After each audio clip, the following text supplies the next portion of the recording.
They called me useless because my wife was dead. Said it out loud. At the dinner table, in front of his own children. They took the worst thing that ever happened to me and used it as a reason I had no right to say no. They thought I was weak. They thought I was the quiet one. The one who nods, signs, whatever gets put in front of him, accepts whatever gets decided for him. They were wrong. Because while they were busy playing the role of concerned family eating Sandra's cooking, making speeches about legacy and responsibility, my brother was also forging my signature on documents related to my mother's estate. He did it quietly, carefully. He thought I would never find out. He forgot something. A man with nothing left to lose has nothing left to protect himself with except time and patience. And 43 days of building something piece by piece, page by page, in complete silence. Right now, I'm sitting in that conference room. I'm looking straight at him across the table. He's straightening his portfolio. He's loosening his cuffs. He just winked at me. 9 minutes from now, he is going to find out why you should never back a quiet man into a corner, because the quiet man has already been building the exit for 43 days, and you are the one who is trapped inside it. If you've ever been the person your family leans on and forgets to see, this one is for you. Subscribe, turn on notifications, and do not leave before the end. Because what came out of that folder didn't just expose my brother. It exposed 20 years of silence I had let happen. And the moment I finally decided, no more. My name is Marcus Webb. I am 54 years old. I have worked in construction for 31 years, started swinging a hammer at 22, earned my foreman certification at 31, and have managed job sites, subcontractor relationships, payroll disputes, weather delays, OSHA inspections, and difficult people ever since. I own a house. I drive a truck I paid off 3 years ago. I have a savings account I have contributed to every month since 1995. Not always much, but always something. Even when the months were thin, even when I was covering emergencies that weren't mine. That last sentence is the one that matters most. Remember it. I am not a wealthy man, but I am what my father called solid. That was the word he reserved for men. He respected. Not men who had the most, but men who held. Men who were still standing at the end of whatever the year threw at them. Men who showed up to work on a Tuesday with a 101 fever because the job needed someone to show up. Men who fixed things without being asked. Men who kept their word even when keeping their word cost them something. That was Calvin Webb. And Calvin Webb raised me. My wife Linda died 7 years ago. Pancreatic cancer. 11 months from the first symptom to the last morning. We never had children we had planned to. And then the diagnosis arrived, and plans became the kind of word that feels like a cruelty. When Linda died, I thought the grief would take me apart the way cold takes wood apart slowly, from the inside, until there is nothing structurally left. But I didn't have time to be taken apart. Because 3 weeks after the funeral, my mother called and said the furnace had died, and the temperature was dropping, and Derek wasn't answering his phone. That was the first time. It was not the last. Let me tell you about the pattern. Because you need to understand the pattern to understand everything that came after. Derek Webb is my brother. He is 47 years old. He sells real estate in a prosperous suburb 40 minutes north of the city. He is handsome in the way that men are sometimes handsome without deserving it. Good jaw, easy smile, the kind of face that makes clients feel comfortable. He is charming at parties. He is attentive to people who can do something for him. He says the right things at the right times and has spent his entire adult life building an appearance of success that is, as I have learned, significantly more expensive than any actual success he has managed to generate. He married Sandra when he was 28. Sandra is a woman of strong opinions about the right way to do things. The right neighborhood, the right schools, the right vacation destinations, the right amount of square footage for a family of their standing. She is not a cruel person in the ordinary sense of the word, but she has a particular talent for assigning the costs of her standards to people who didn't agree to pay them. They have 2 daughters, Amber, 22, and Courtney, 19. Both are in college. Both have tuitions that Derek, when pressed, deflects with a wave of his hand and a vague reference to planning ahead. My mother is Eleanor Webb. She is 78 years old. She was an elementary school teacher for 30 years and has the kind of patience and precision that comes from spending 3 decades explaining things to 8-year-olds. She is sharp. She is kind. She keeps every card anyone has ever sent her in a shoebox under her bed. She has 3 shoeboxes now. And my father, Calvin Webb, died in 2009. He was a carpenter by training, an auto plant worker by employment, and a builder by vocation. He built furniture in the garage on weekends for his entire adult life, not to sell, not for any purpose except that he liked making things that lasted. He left behind a house, a set of tools, 4 pieces of finished furniture he never quite got to finishing, and a worn leather notebook where he had kept records of everything he had ever built, fixed, or promised. He also left behind a will. He gave me a copy. He gave one to the county recorder. He did not tell Derek about either of them. That detail, the thing I didn't know I was sitting on for 15 years, turned out to be the most important structural element of everything that followed. For 15 years after my father died, I was the one who showed up for my mother. I mowed her lawn. I cleaned her gutters in October, and again in February. I drove her to her ophthalmologist, her cardiologist, her dentist, and her podiatrist, because at a certain age, the number of appointments a person keeps becomes its own part-time job. I sat in waiting rooms and read old magazines, and drove her home and walked her to the door, and waited until she was inside, and the lock had clicked. I fixed the furnace in February when it died, and Derek didn't answer. I fixed the kitchen faucet that had been dripping since April. I replaced the water heater when it started leaking in November of the year after Linda died. I remember that one specifically because I replaced a dead water heater 41 days after burying my wife, and I did it because it needed to be done, and because the alternative was leaving my 72-year-old mother without hot water in the middle of November. Derek called her every Sunday. He was very consistent about the Sunday calls. I'll give him that. He talked about his week, his deals, the girls, whatever Sandra had planned. He sent nice birthday gifts. He was present the way a photograph is present. You can hold it and look at it, and it takes up space, but it doesn't warm the room. I never complained. I never said, "Look at what I'm doing. Look at what I'm carrying," while you send gift cards. It would have felt like demanding credit for something that simply needed doing. My father didn't demand credit for the furniture he built. He just built it. But I want you to understand something about those 15 years. It was not just the big moments, the furnace, the water heater, the appointments. It was the texture of every ordinary week. It was leaving my job site on a Friday afternoon to pick my mother up from a pharmacy that had miscounted her prescription and arguing with the pharmacist on her behalf for 40 minutes until they corrected it, and not telling anyone I'd done it because it would have required explaining that I'd done it, which would have required someone to ask, and nobody asked. It was going to her house on a Tuesday in January after a late ice storm because I knew she'd be worried about the ice on her back steps, and I didn't want her going out to check it herself, driving 38 minutes each way to chip ice for 20 minutes. Going home without calling her to tell her I'd come and gone, because I didn't need her to thank me. I needed the ice off the steps. It was sitting across from the social worker at the county services office 3 years ago, filling out forms for a supplemental care program that would have reduced my mother's out-of-pocket medical costs by about $280 a month. A program Derek didn't know existed and would not have found. 3 hours of paperwork, 1 follow-up visit, 2 months of waiting. She got the benefit.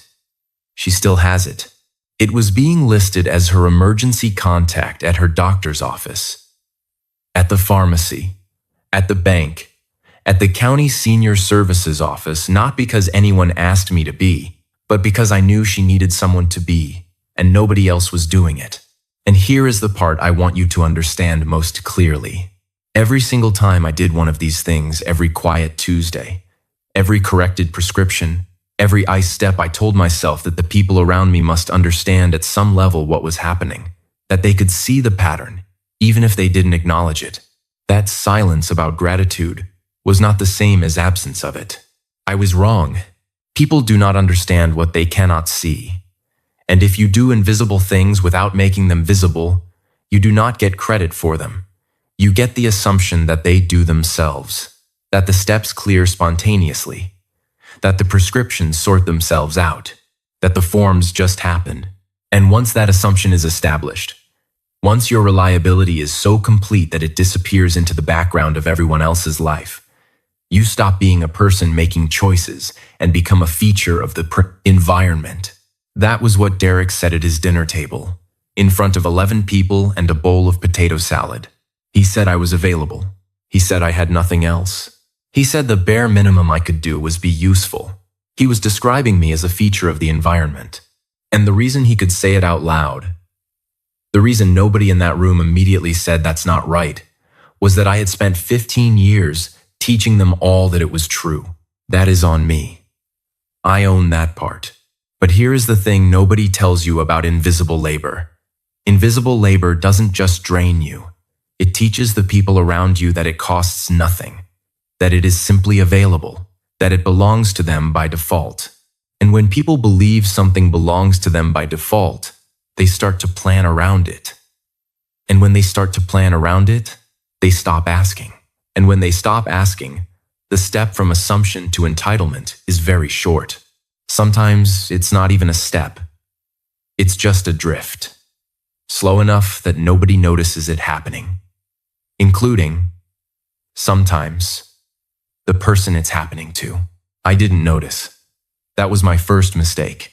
My second mistake was believing that the people who benefited from what I did quietly understood what it cost me, even if they didn't say so. They didn't. It was a Thursday in February, late in the evening, when my phone rang at 2:14 the morning. The caller ID, said Dolores Kwan. That's my mother's neighbor, the woman 2 houses down, who has lived in that neighborhood for 40 years and knows everything that happens on the block, usually before it happens. She called me once in 2018 to tell me there was a branch down across my mother's driveway before the storm had even stopped. She is a woman who pays attention. Her voice, when she spoke, was careful in a specific way. The careful of someone who has made a decision to be the one who makes this call, even though they don't want to be. She said, "Marcus, I think your mother had a stroke. The ambulance is already on the way." I didn't have Derek's number, or I would have called him first. That last part, I didn't have Derek's number, landed without meaning anything in the moment. I just said thank you and was out of bed and dressed before Dolores had finished talking. I was in the truck by 2:19. I drove 32 minutes in 24. I am not recommending that, but I am telling you what happened. The emergency room at Mercy General at 2:40, 3 inches the morning, is a particular kind of place. Not busy, but not quiet either. The fluorescent light that never gets turned off. A security guard at the desk who has seen everything and reacts to nothing. A television in the corner running news. Nobody is watching. The sound of a cartwheel with a loose screw crossing the linoleum every 8 minutes. I counted because something about the repetition of a small, fixable problem in a place where large, unfixable problems are the norm becomes something close to unbearable. I sat in that room from 2:51 to 6:17. A Dr. Paulson came out at 6:17. She was young, younger than I expected for the person who had just spent 4 hours working on my mother, and she spoke in the clear, specific language of someone who has learned that vague language to family members does more harm than precision.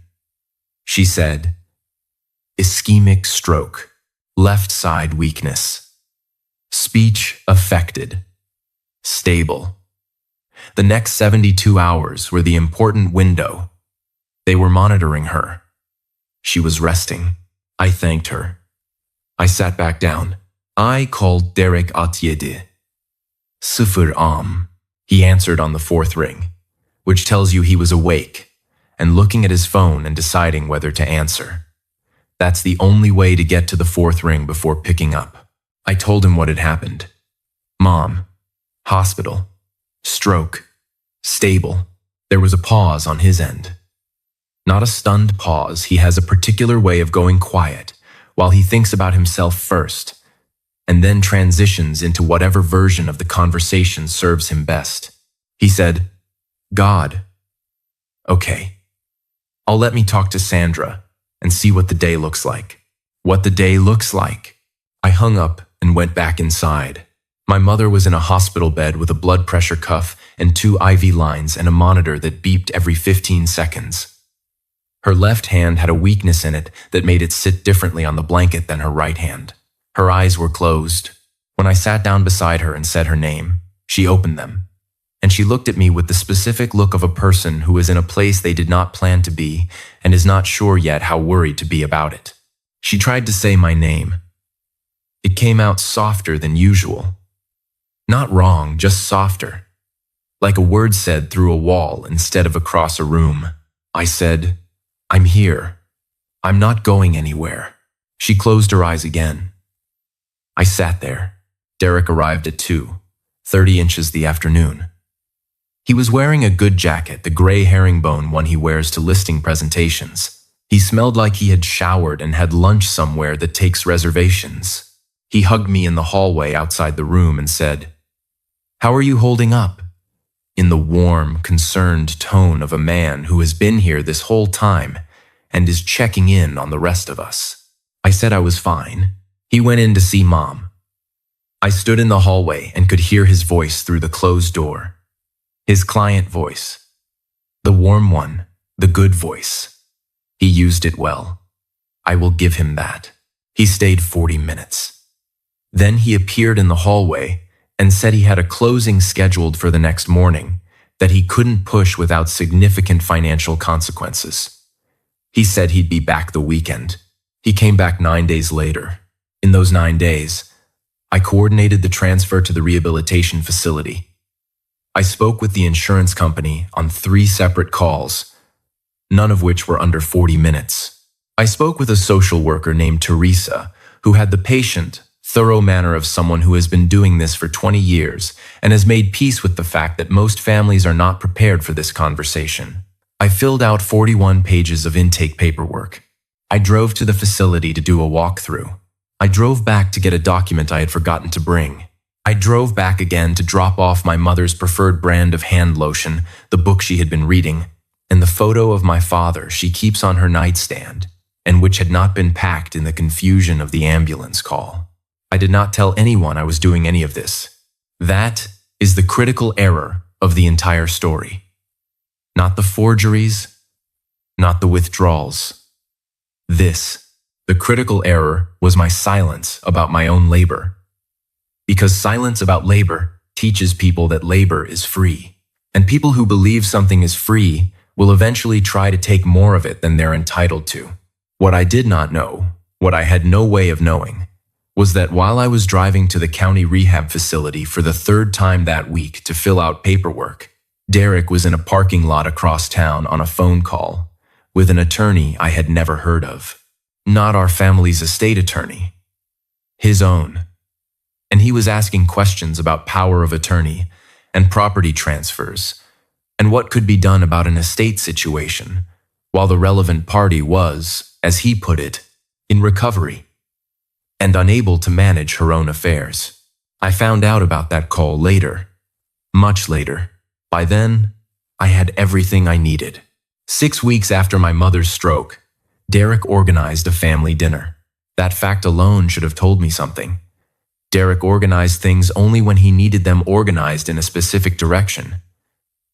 He was not a spontaneous man. He was a strategic one, which is a different thing entirely. He framed it as a family check-in. We should all be together, talk about Mom's situation, make a plan going forward. He hosted it at his house. Sandra had cooked something elaborate, the kind of meal that takes most of a Saturday and communicates effort and competence in a language Sandra speaks fluently. The table was set properly. Amber and Courtney were home from school.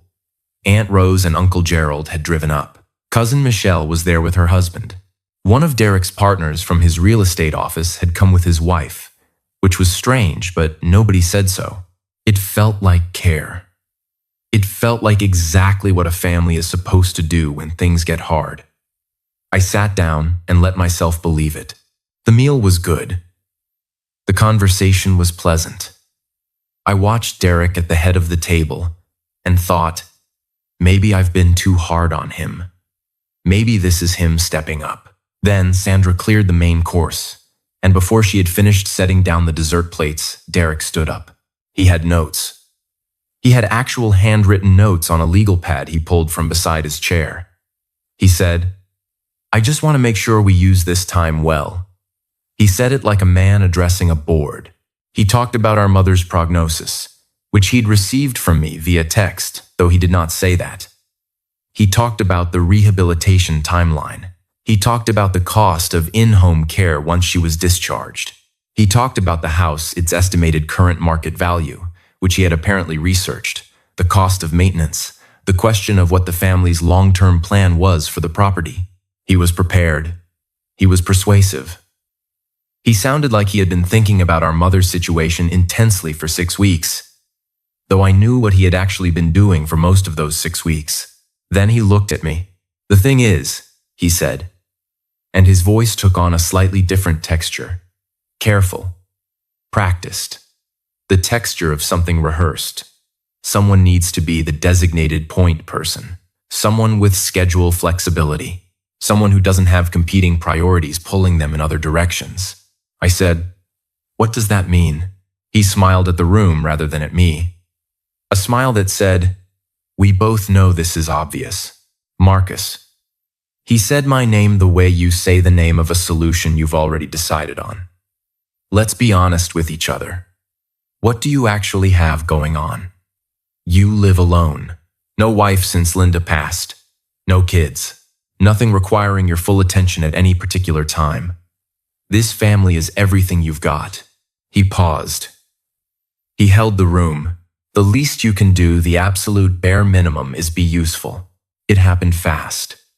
Somebody at the table laughed, a half-second reflex laugh, before the brain caught up to the mouth. Sandra was nodding beside him, steady and approving, the way she nods when a decision has been confirmed. Uncle Gerald looked at his plate. Aunt Rose's face went sharp in a specific way. The sharp of a woman who has an opinion she's deciding whether to voice. Derek's real estate partner glanced at his wife. They communicated something without words.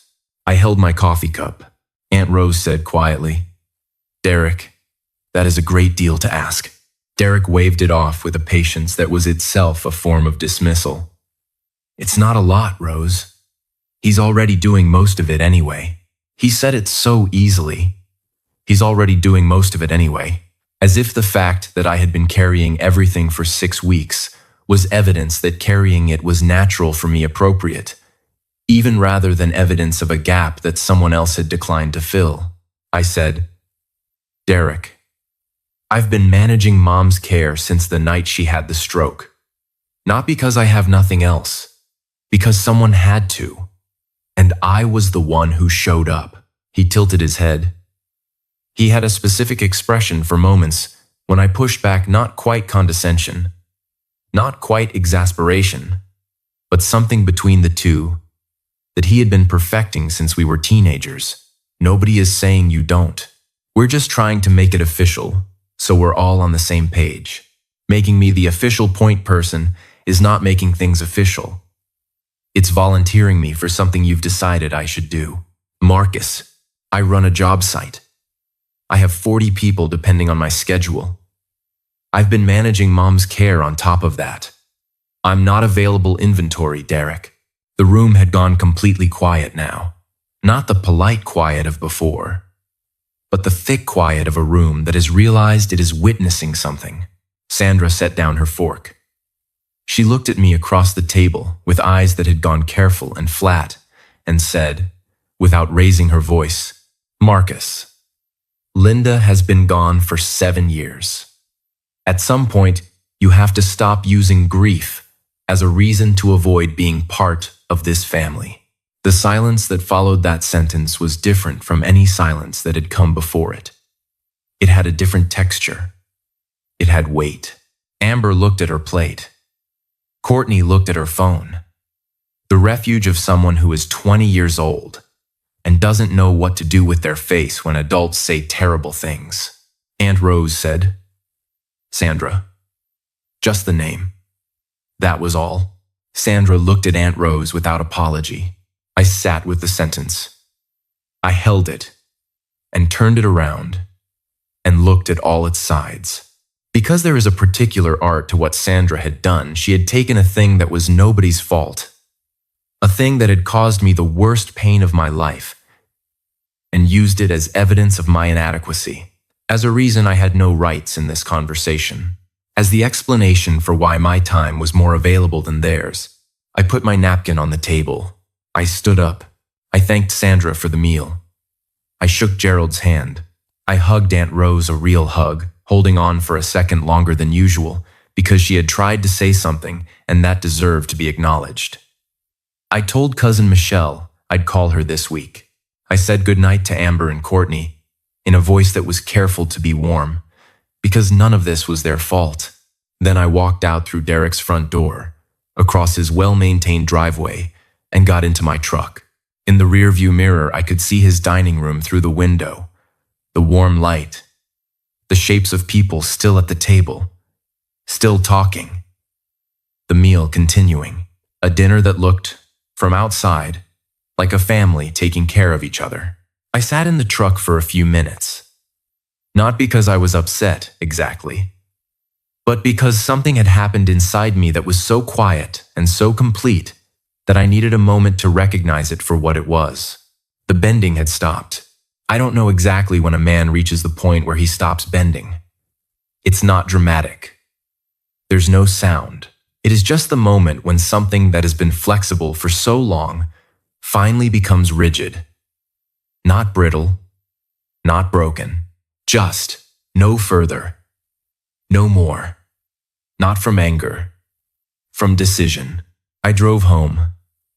I slept 8 hours without interruption. The kind of sleep that comes when you have stopped pretending something is fine. In the morning, I began to pay attention to things I had not been paying attention to. 2 weeks after that dinner, I was standing on a job site reviewing subcontractor invoices when my phone buzzed in my chest pocket. Unknown number. I let it go. The voicemail, when I checked it during my lunch break in the truck, was from a woman named Patricia Nguyen. She said she was an officer at Westfield Bank, the institution where my mother had kept her primary checking account and a joint investment account that she and my father had opened together sometime in the late 1980s and had joint contributed to steadily ever since. Patricia Nguyen said she was calling about a document irregularity. She asked me to return her call. I called back from the truck. Patricia Nguyen answered on the first ring, which told me she had been waiting for the call. She spoke with the precise, careful voice of someone who is about to deliver uncomfortable information and has made a professional decision to do so directly rather than softening it. She told me that approximately 3 weeks earlier, a power of attorney document had been submitted to the bank, authorizing a transfer of account management authority over the investment account. The document named Derek Webb as primary agent. The document included a co-signature attributed to me. She paused. Then she said the 7 words, "Mr. Webb, this doesn't look like your signature." I asked her to say that again. She did. I said, "I did not sign any power of attorney document. I have never been asked to sign one. I have never seen this document until this moment." There was a pause on her end. The pause of a person who has suspected something and has just had it confirmed. She said, "Mr. Webb, I think you need to come in." I cleared my afternoon. I drove to the bank, and when Patricia Nguyen slid that document across the glass table, and pointed to two specific inconsistencies in the signature attributed to me. I sat there very still and understood with a clarity that was almost like cold water exactly how far my brother had gone. I have signed my name the same way since I was 20 years old. A large M, a squared-off W with a habit, inherited from my father, of putting a short horizontal line through the stem of the capital W, a tiny personal mark I never consciously chose and never consciously continued. It is just how I write it, and a particular backward sweep of the tail of the lowercase s in Marcus sweeping left, always left. The signature on the power of attorney document. The horizontal line through the W was too high. A few millimeters, maybe. And the S swept right. Close. Practiced. Someone had spent time on it, but not close enough. Patricia showed me both discrepancies. She had already marked them before I arrived. She had already flagged the account for review. She explained the process for formally documenting that I had not signed. She explained that the transfer had not been completed. The irregularity had triggered an internal review, and the account was frozen, pending verification. I asked about the notary whose stamp was on the document. She gave me his name, Robert Tillman. She gave me the address of his office. I thanked her. I photographed everything she permitted me to photograph. I took a certified copy of the document. I shook her hand. In the truck in the bank parking lot, I called James Hargrove. James answered on the second ring. I said, "James, I need you to listen to something without reacting until I'm done." He said, "Go." I talked for 11 minutes. I told him about the bank, the signature, the power of attorney form, the notary, the family dinner, the 6 weeks of coordinating my mother's care. The document Derek had apparently been building while I was managing the logistics of her recovery. When I finished, James was quiet for 4 seconds. I counted. He thinks in silence, which is one of the reasons I trust him. Then he said, "Marcus, how much is in that investment account?" I said I didn't know the exact figure. My parents had put money into it regularly for 30+ years. He said, "How much is the house worth?" I said the neighborhood had appreciated significantly since my parents had bought it. He said, "Is there a will?"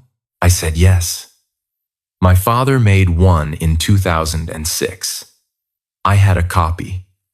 I was named as executor. James went quiet again.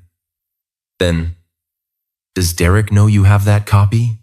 I thought about it. Carefully. My father had given it to me in private. We'd had a conversation about it in the garage, while Derek was at a real estate conference in Phoenix. My father had said, "I want you to have this because you're the one who will know what to do with it."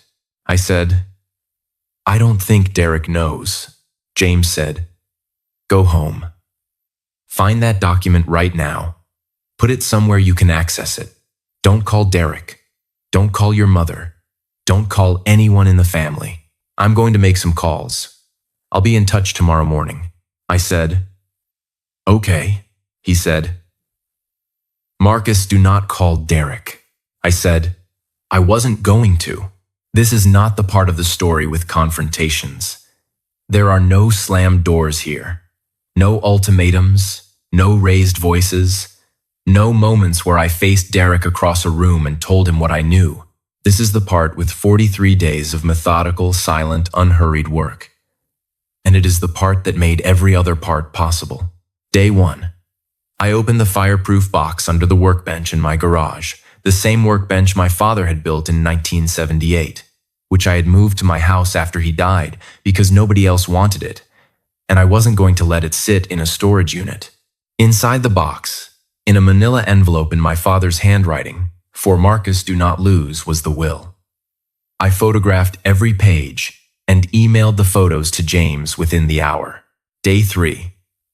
James referred me to the county recorder's office. I went in person, requested all filed documents relating to my mother's property address, and discovered what Derek had filed 3 months earlier before my mother's stroke. While she was healthy, a deed transfer document proposing to add Derek Webb as 50% co-owner of the property. The stated purpose: estate planning. My mother's signature was on it, or something that was meant to look like her signature. I requested a certified copy.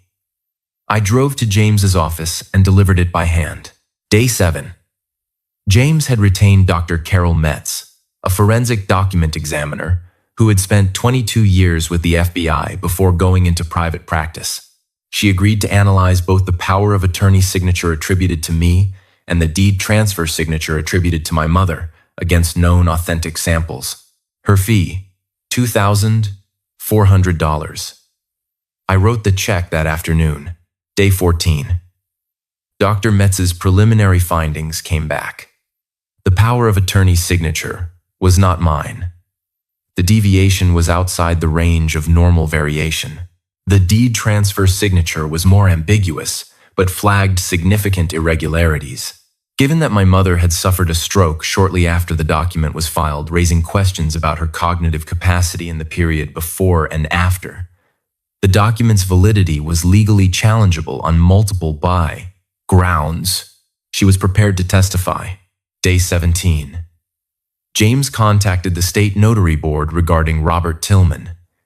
He had 2 prior complaints on file.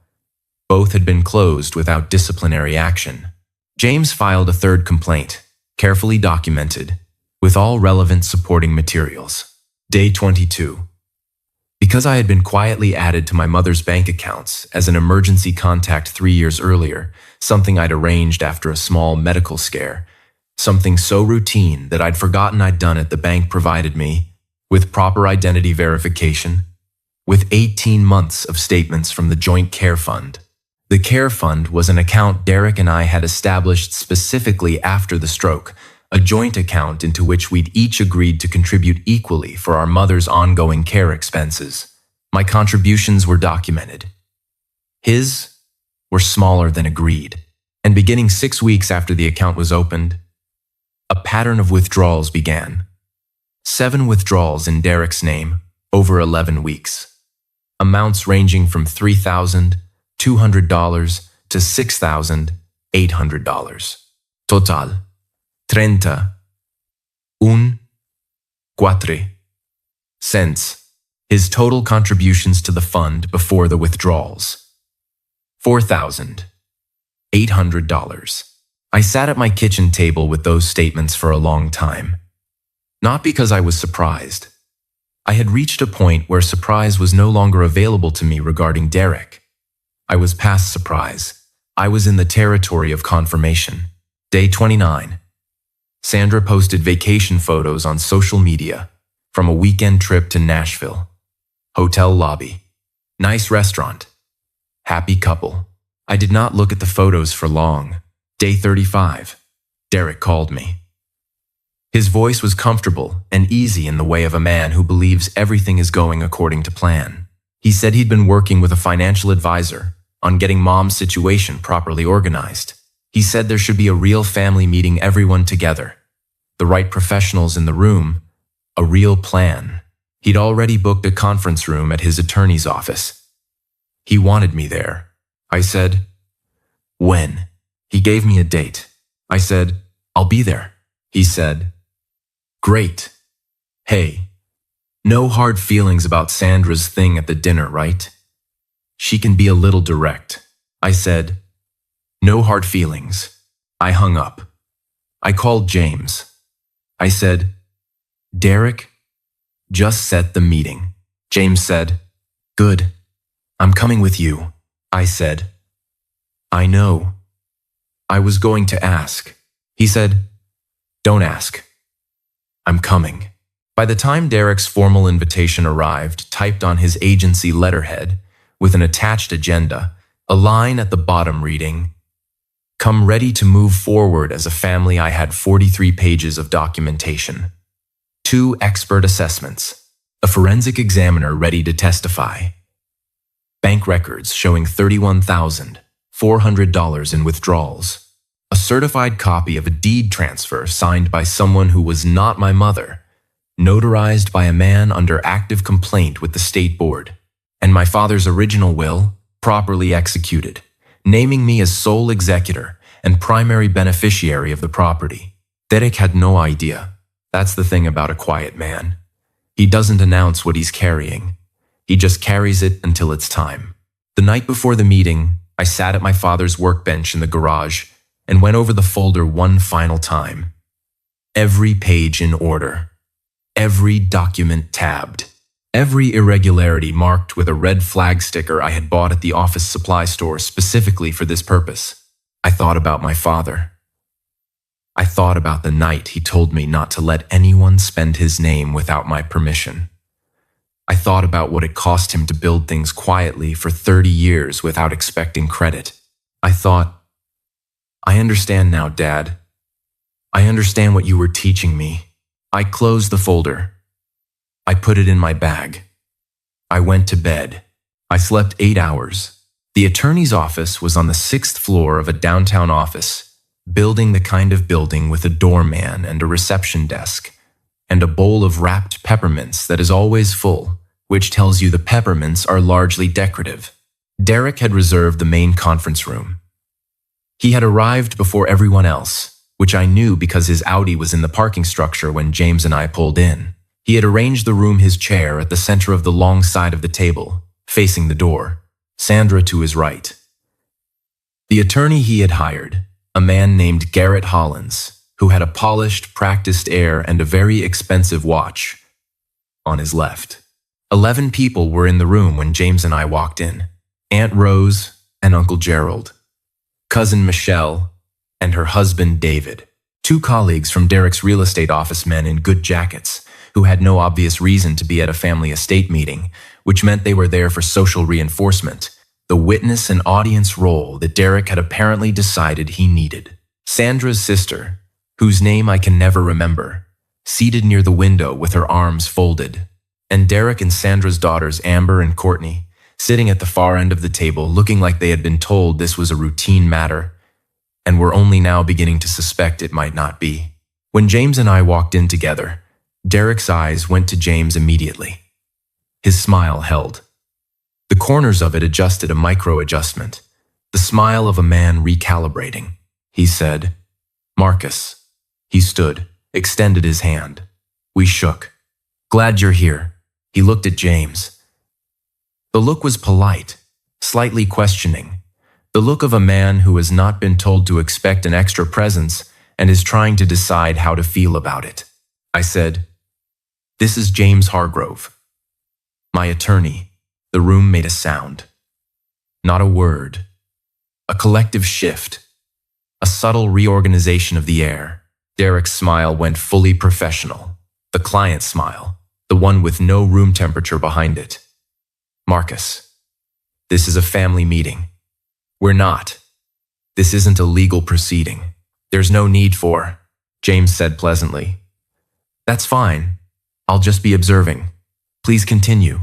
Garrett Hollins looked at James the way attorneys look at unexpected opposing counsel, measuring, recalibrating, making internal adjustments without showing them. Derek cleared his throat. He straightened his portfolio. He began. He was good. I will give Derek this. He was very good when he needed to be. He spoke for 11 minutes about love and responsibility and what their mother would want. He used the word legacy 4 times. He spoke about the property, the maintenance costs, the eventual need for decisions to be made. He spoke about a property management structure he had been working on with advisors. He spoke about unity and moving forward together. Several people around the table were nodding. Not Aunt Rose, not Uncle Gerald, but several others. Sandra watched the room with the careful eyes of a woman monitoring the response to a performance. Derek concluded. He said, "I think we're ready to move to next steps. I have some documents here that I'd like everyone to review. Marcus, as the other primary family member, I just need your signature in a few places." He slid his manila folder toward me. I put my hand on top of it without opening it. I said, "I'd like to present something first." He said, "Marcus, we've covered the... It won't take long." He stopped. I looked at James. He opened his briefcase. I placed the first document on the table. This is Calvin Webb's original will, recorded with Harkin County in October 2006, witnessed by 2 witnesses who are both still living and both willing to testify to the signing. In this document, my father named me sole executor and primary beneficiary of the family home and all associated financial accounts. I slid copies down the table. Both directions. Enough for everyone. This is the second document. The power of attorney form the one with the forged signature laid face up on the table. This is a power of attorney authorization submitted to Westfield Bank approximately 5 months ago, naming Derek Webb as primary agent over the joint investment account. My name appears on this document as co-signer. I paused long enough for people to look at it. I did not sign this document. I have never signed this document. I was not asked to sign this document, and I was not informed it existed until a bank officer called me 43 days ago. Sandra said, "That's not. I'm not finished." She stopped. This is a preliminary assessment by Dr. Carol Metz, a former FBI forensic document examiner, regarding the signature attributed to me on the power of attorney form. Dr. Carol Metz concludes with a high degree of professional certainty that the signature is not consistent with my known signature characteristics. I laid it on the table. This is a deed transfer document retrieved from the county recorder's office. It was filed 3 months before my mother's stroke, proposing to add Derek Webb as 50% co-owner of the family property. I laid it on the table. Dr. Metz has also reviewed the signature attributed to my mother on this deed transfer and found irregularities inconsistent with her known handwriting samples from the same general period. I looked at Derek. He had stopped looking at me. He was looking at Garrett Hollins. Hollins was reading the documents with the expression of a man who has just discovered that the situation he was brought in to manage is significantly different from what he was told it was. This is an 18-month statement from the Family Care Fund. This account was jointly established by Derek and me for our mother's ongoing care expenses. My contributions are highlighted in green. Derek's contributions are highlighted in blue. The withdrawals from the account made in Derek's name are highlighted in red. I slid those across the table. My contributions: $11,200. Derek's contributions before withdrawals: $4,800. Total withdrawals in Derek's name: $31,400. Derek's net position in this account: negative $26,600. The room was very, very still. Amber had put both hands over her mouth.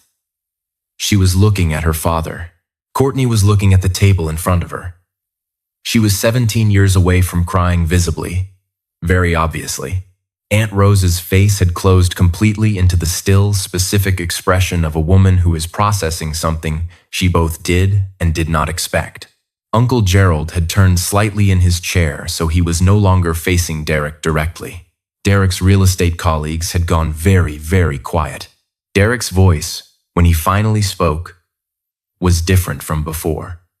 The smooth, professional tone was still there, but it had lost its infrastructure. It was smooth. The way painted metal is smooth when the structure underneath is going soft. He said, "Marcus, these are administrative matters, documentation that got confused during a stressful time. I was trying to organize Mom's situation, and things got," James said very quietly.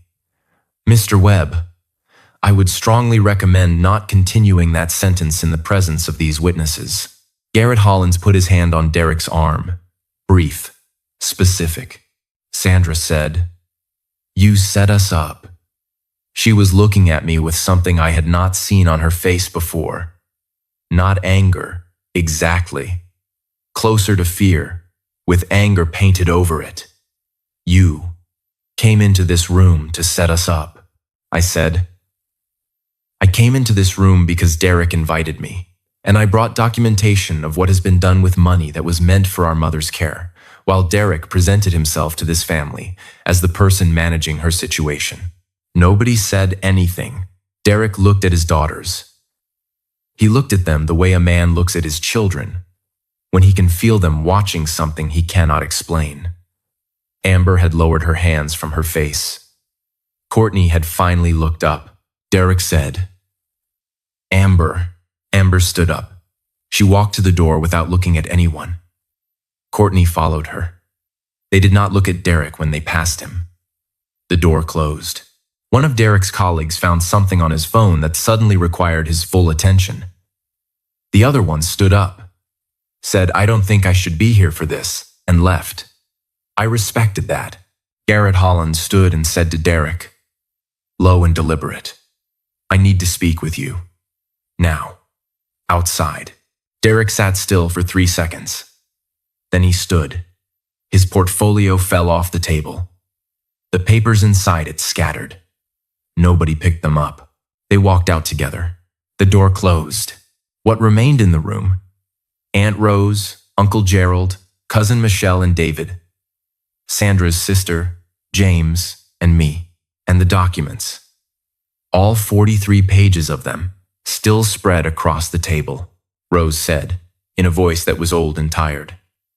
"Marcus, how long has he been doing this?" I said, "I can document the last 8 months. I don't know what came before." She nodded once. Gerald said, "Your father?"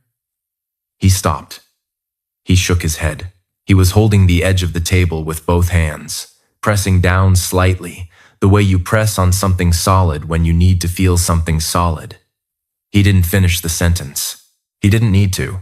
Michelle reached across the table and covered my hand with hers. She didn't say anything. Sometimes that is the more precise response. Derek called me 3 times that evening. I let all 3 go to voicemail. The first voicemail was angry.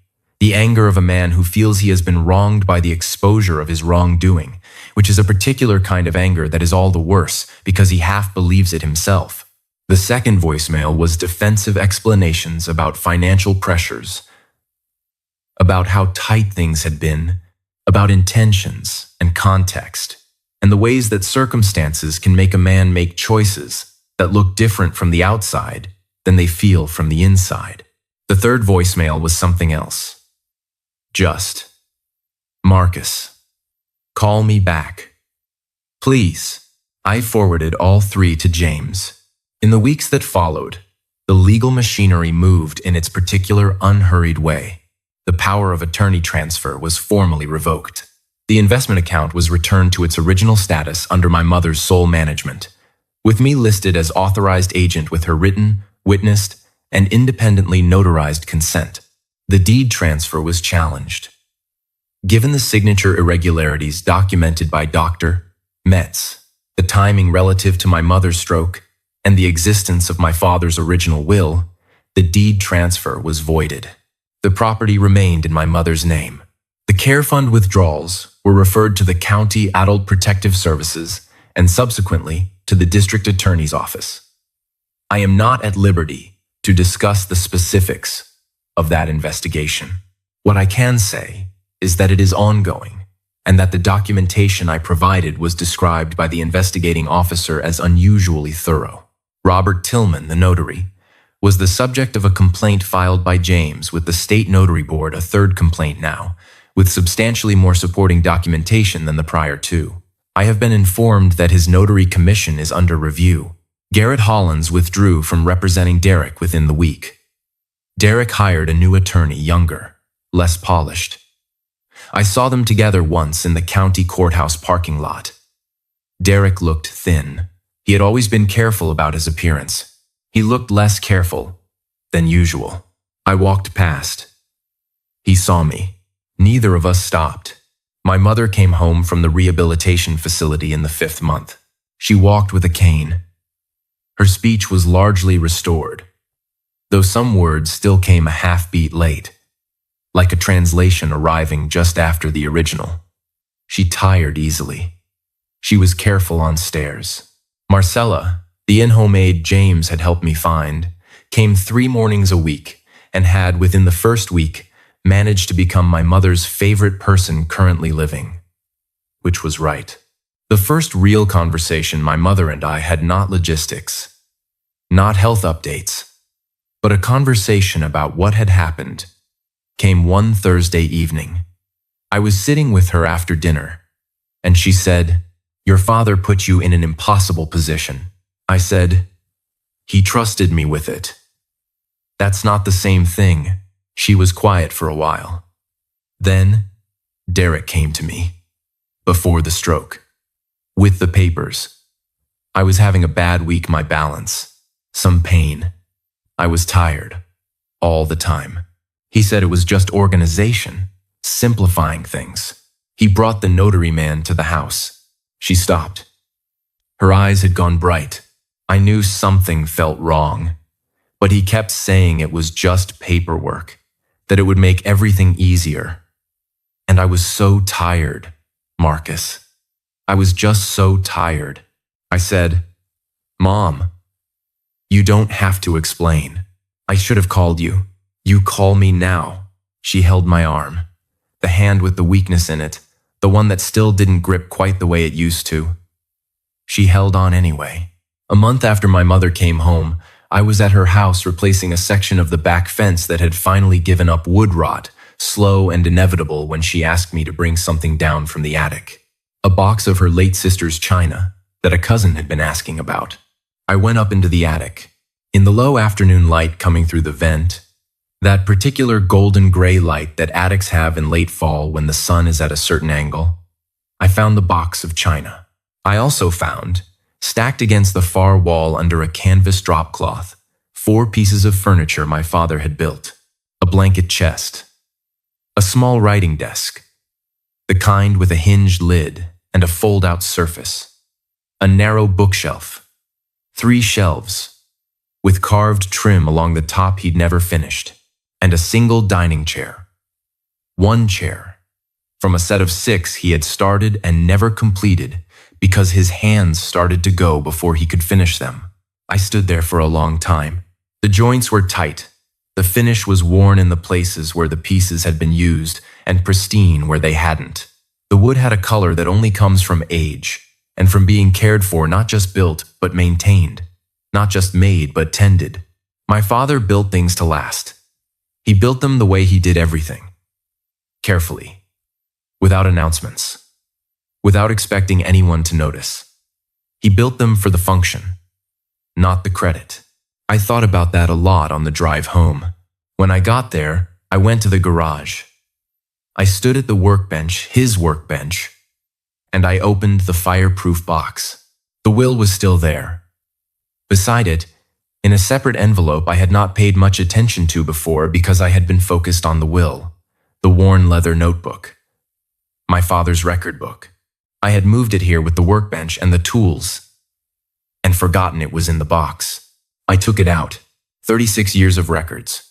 His handwriting, tidy block print, pencil, occasionally pen, jobs done, materials purchased, calculations in the margins, small notations to himself, check the joint on the chest, still not right, and Eleanor's kitchen table, 6 months to dry right, and Marcus's question about the dovetail show him Saturday. Show him Saturday.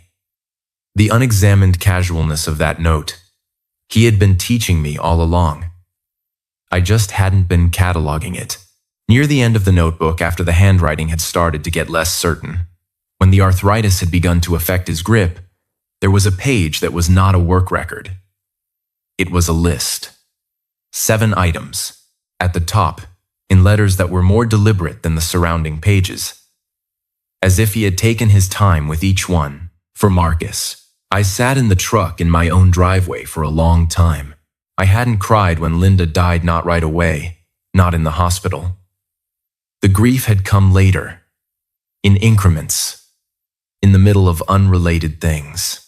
Replacing a faucet at my mother's house 3 weeks after the funeral.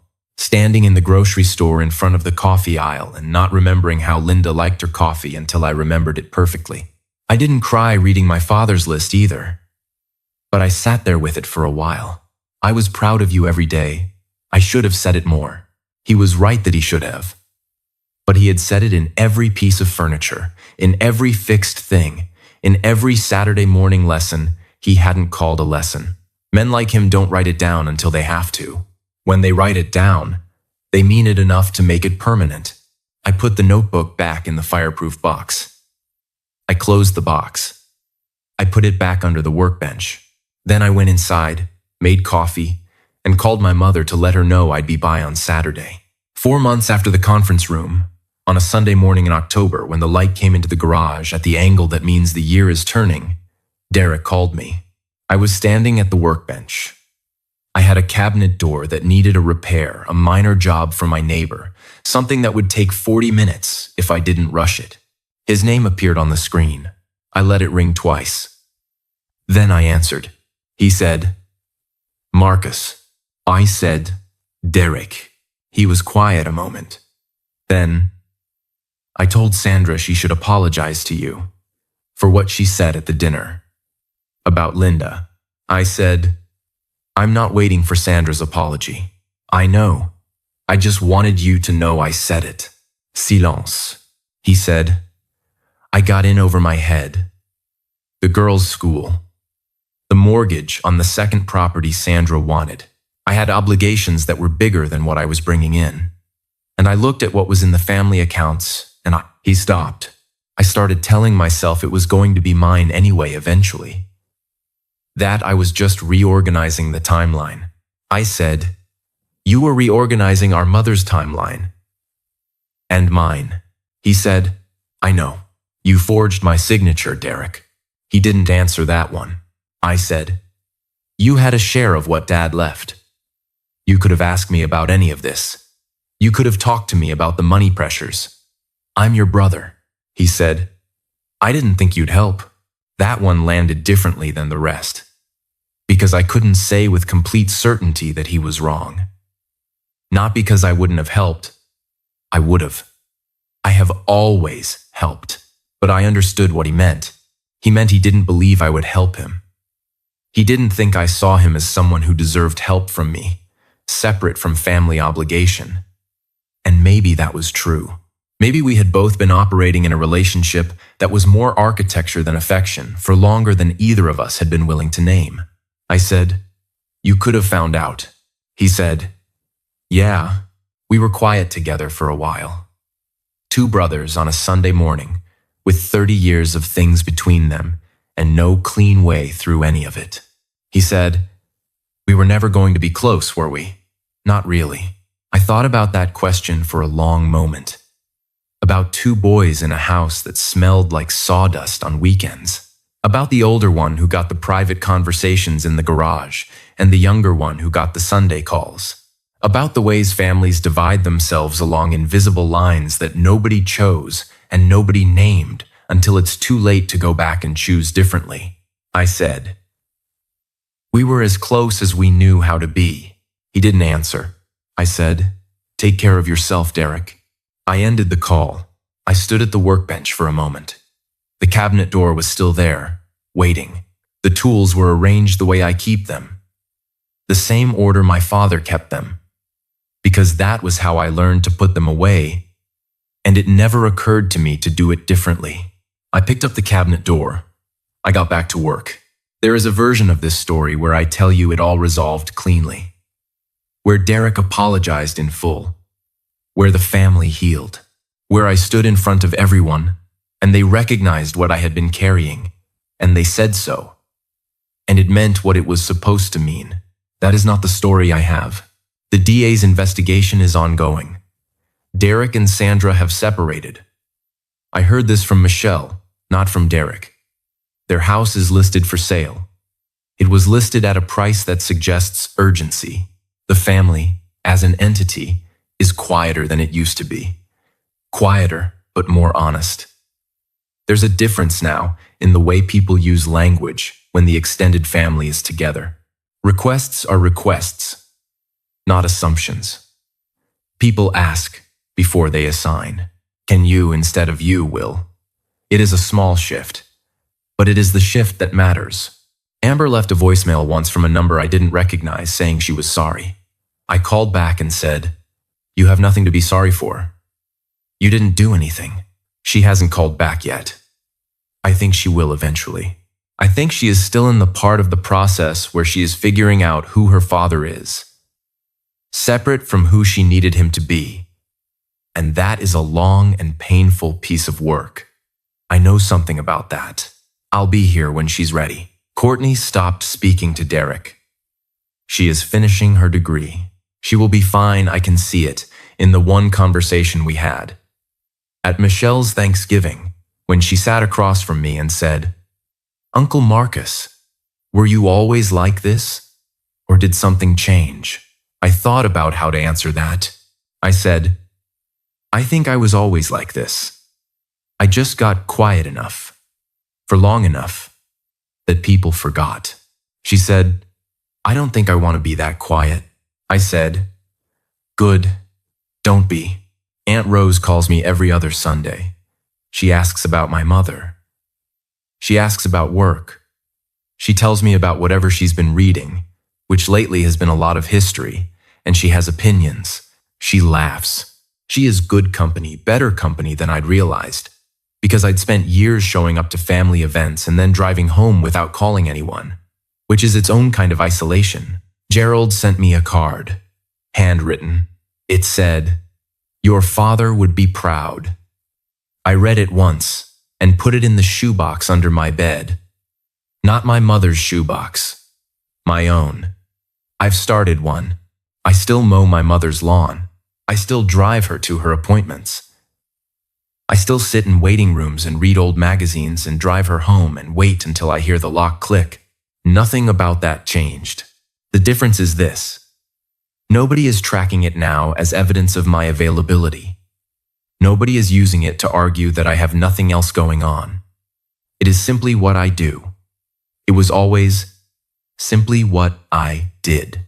The only thing that changed is that everyone understands it now for what it is. A choice I make because she is my mother, not a service I provide because I have no alternative.